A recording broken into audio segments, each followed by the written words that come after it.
Mari kita bersatu dalam doa. Benar Tuhan, firman-Mu di dalam hidup kami menjadi pelita bagi hidup kami dan terang bagi jalan-jalan kami. Kami sambut firman-Mu dengan ucapan syukur, hikmat pengertian yang Kau taruhkan kepada setiap kami, sehingga kami mengerti apa isi firman-Mu dan kami dapat aplikasikan dalam kehidupan kami sehari-hari. Demi dan di dalam nama Tuhan Yeshua HaMashiach, kami sambut firman-Mu dengan ucapan syukur. Haleluya, haleluya, amin. Salam bagi kita semua. Kurang semangat. Salam bagi kita semua. Haleluya, selamat hari Minggu. Haleluya, diberkati oleh puji-pujian, amin. Pada siang hari ini, pagi hari menjelang siang hari ini, kita akan mendengarkan sebagian dari firman Tuhan. Sebelum kita makan siang, kita makan dulu makanan rohani, yaitu firman Tuhan, amin. Haleluya. Pada siang hari ini kita akan mendengarkan firman Tuhan. Langsung saja kita buka dari Kisah Para Rasul 27.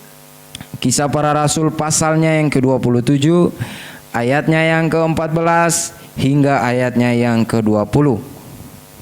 Kisah Para Rasul 27, ayatnya yang ke-14 hingga ayatnya yang ke-20. Sudah dapat, amin? Kita bacakan secara bergantian. Saya ayatnya yang ke-14, saudara ayatnya yang ke-15. Di ayatnya yang ke-20 kita bacakan secara bersama-sama. Demikianlah bunyi firman Tuhan. Tetapi tidak berapa lama kemudian turunlah dari arah pulau itu angin badai yang disebut angin timur laut.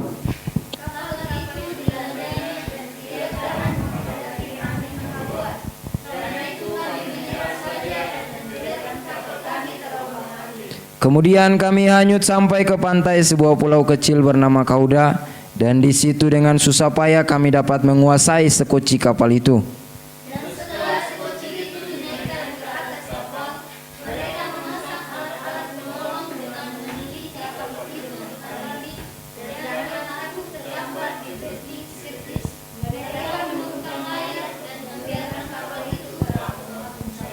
Karena kami sangat hebat diombang-ambingkan angin badai, maka pada keesokan harinya mereka mulai membuang muatan kapal ke laut.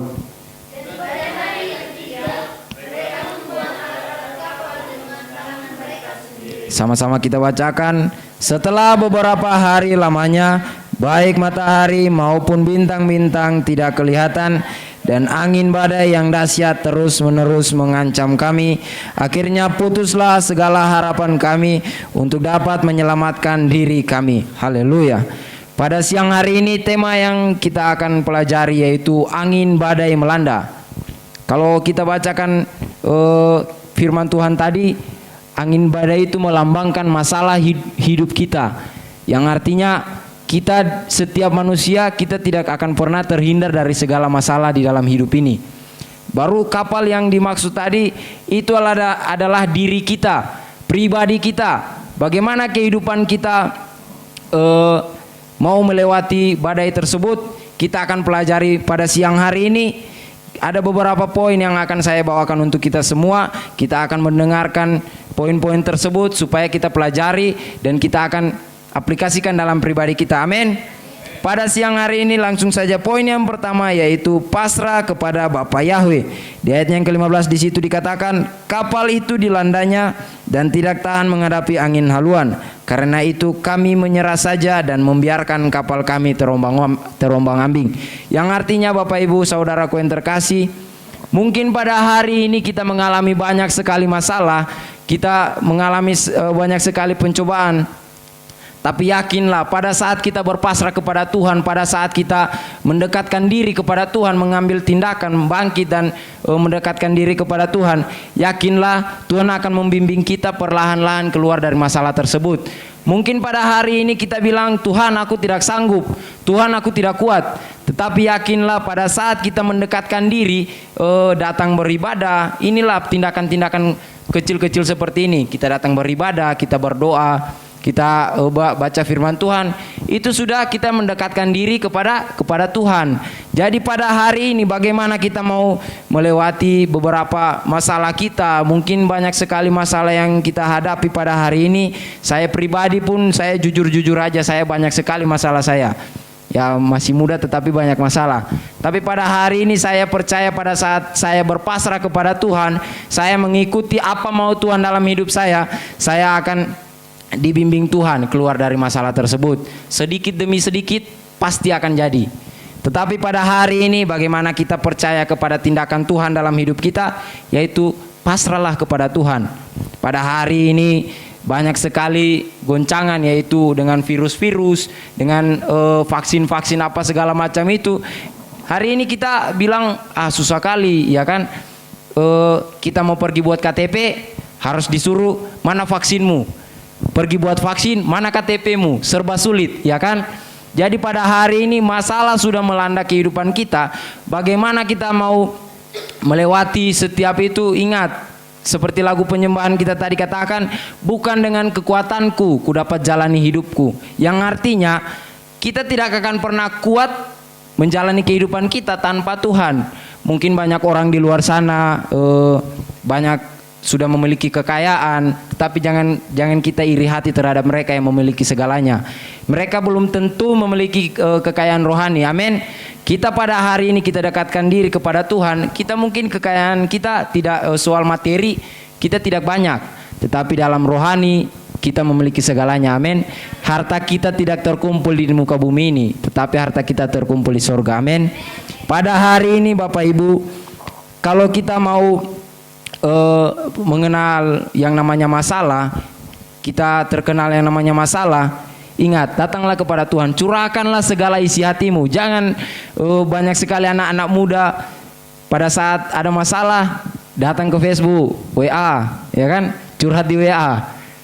Ingat Bapak Ibu, saudara-saudara semuanya, Tuhan tidak pakai Facebook, Tuhan tidak pakai WA. Jadi bagaimana kita mau curhat kepada Tuhan? Dengan berdoa. Mari kita buka dulu di dalam Mazmur 62 ayatnya yang ke-9. Mazmur 62 ayat yang ke-9, saya meminta salah seorang membacakan.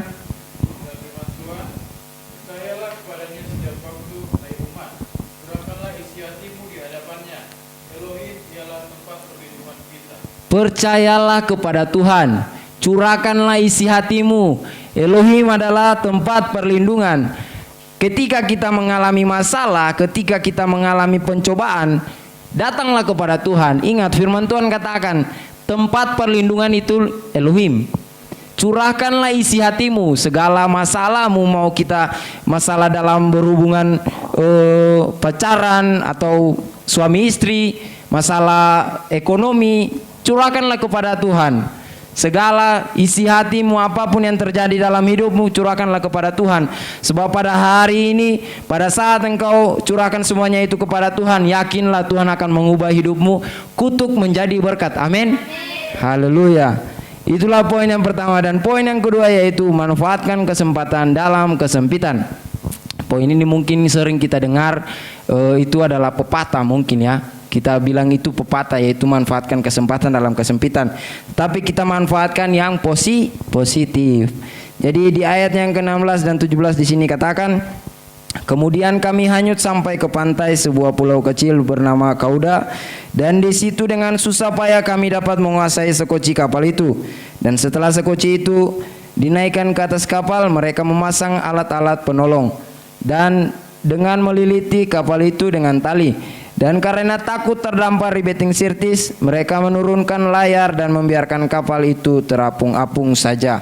Yang artinya Bapak Ibu, pada saat mereka, Paulus dan rombongannya itu, mereka mendapatkan suatu kesempatan yang artinya angin mulai reda sedikit demi sedikit. Mereka meliliti sekoci mereka, menaikkan sekoci mereka. Kalau di dalam kehidupan kita, mungkin hari ini masalah bertubi-tubi datang kepada kita, tapi yakinlah Tuhan akan memberikan suatu kesempatan kepada kita. Di dalam hidup kita itu adalah kesempatan yang diberikan Tuhan. Amin.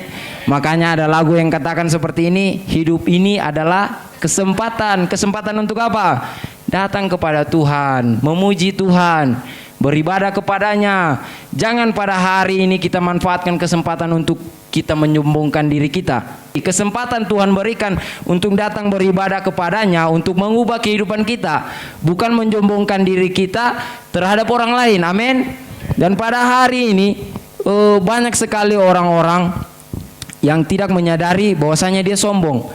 Ingat, ada satu orang yang paling dibenci daripada orang sombong. Coba tebak siapa? Biar saya yang jawab. Salah satu orang yang paling dibenci daripada orang sombong, yaitu orang sombong yang tidak mau mengaku dirinya sombong. Itu yang paling dibenci. Jadi Bapak Ibu, mungkin hari ini kita koreksi dalam pribadi kita. Ya, kesombongan itu masih ada dalam pribadi kita. Tapi ingat, janganlah mempertahankan kesombonganmu itu. Jangan pada saat orang bilang kau sombong, kau tidak mengakui itu, padahal memang nyata-nyata kau sombong. Jadi artinya rubahlah pola pikirmu itu untuk menjadi lebih baik lagi. Jadi pada hari ini apa yang kita manfaatkan dalam kehidupan kita? Itu tadi, kita datang beribadah kepada Tuhan, kita datang memuliakan Tuhan. Pakailah mulutmu untuk memuliakan Tuhan, bukan menyombongkan dirimu. Amin. Pada hari ini kita datang beribadah kepada Tuhan. Mungkin 1, 2, 3, enggak sampai 10. 10 lah. Taruhlah 10. Mungkin sedikit, tapi peganglah firman Tuhan. 2, 3 orang berkumpul dan bersepakat di dalam namaku, di situ aku hadir. Dan pada hari ini yakinlah, pada saat kita datang bersekutu kepada Tuhan, datang beribadah di hadapan Tuhan, berkat Tuhan akan mengalir di dalam hidup kita. Poin yang ketiga yaitu membuang muatan. Di ayat yang ke-18 saya meminta salah seorang membacakan.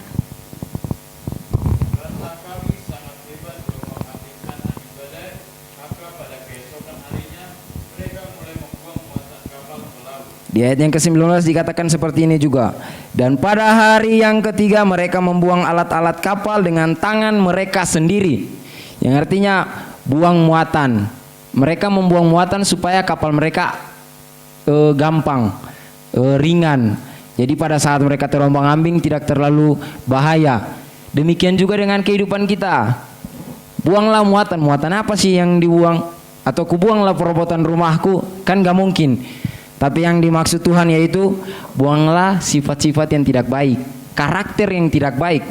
Di dalam surat Paulus dikatakan kita adalah surat Hamasia yang terbuka, yang selalu dibaca. Yang artinya pada saat kita karakter kita tidak baik, demikian juga orang-orang di sekitar kita akan menilai. Bagaimana sih kok hamba Tuhan tapi karakter kita kayak gitu, karaktermu kayak gitu. Baca firman Tuhan, pergi ke ibadah, pergi ke gereja kan. Hati yang lembah lembut itu ada. Hati yang tabah itu ada. Yang artinya tidak mau cepat emosi, tidak mau langsung merespon segala sesuatu itu dengan emosi. Jadi pada hari ini marilah kita buang segala muatan yang tidak baik itu. Ingat Bapak Ibu yang di luar sana, bapak-bapak yang di luar sana, anak-anak muda yang di luar sana, laki-laki yang di luar sana, ingatlah, buanglah segala muatan yang tidak baik tersebut. Buanglah segala karakter yang tidak baik tersebut. Ingat di dalam Yesaya 5 ayat 22 dikatakan apa di situ? Saya meminta salah seorang membacakannya. Yesaya 5 ayat 22.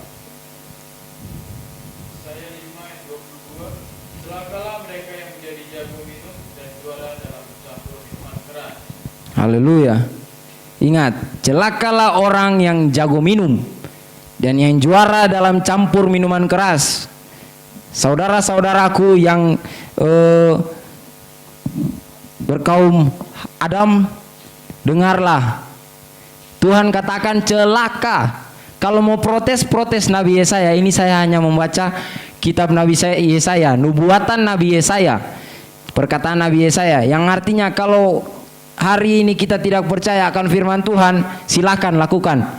Silakan menerima kecelakaan yang akan kita dapatkan pada saat kita mau bertindak tidak baik.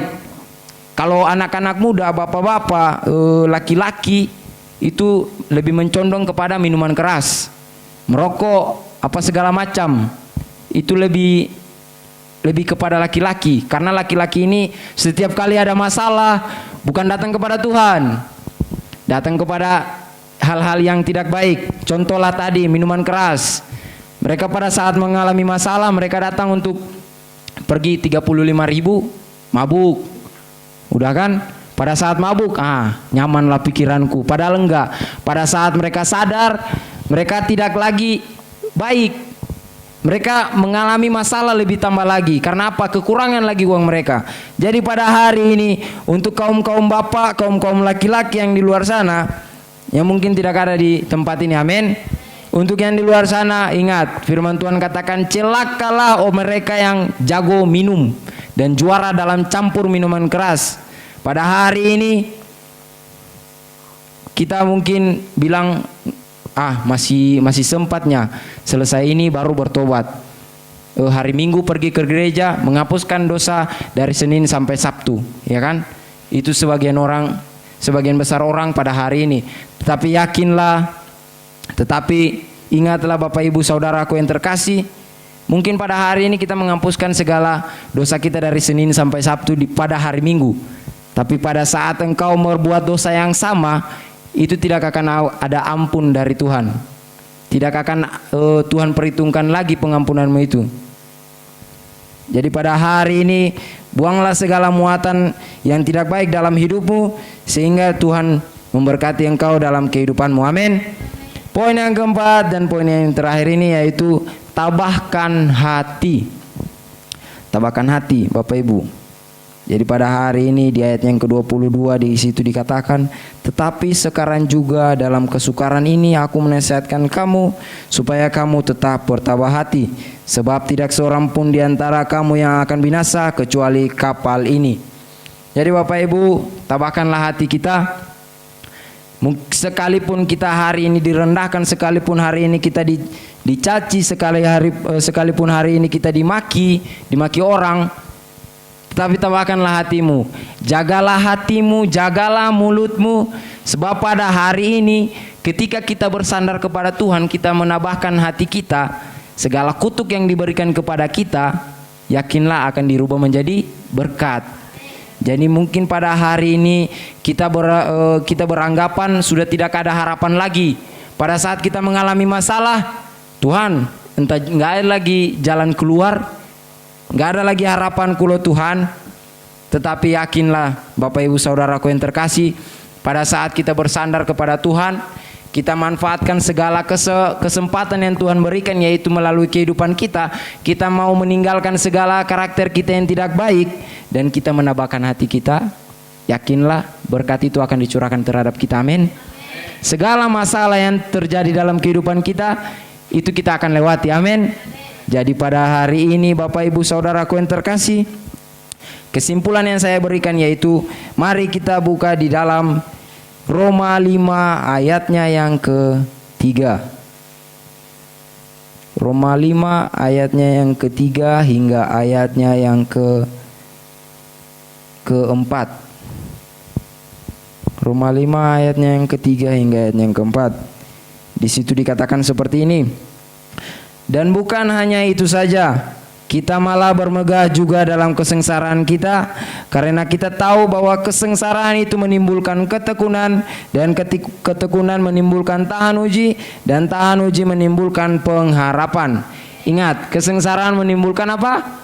Ketekunan. Ketekunan menimbulkan tahan uji, dan tahan uji menimbulkan pengharapan.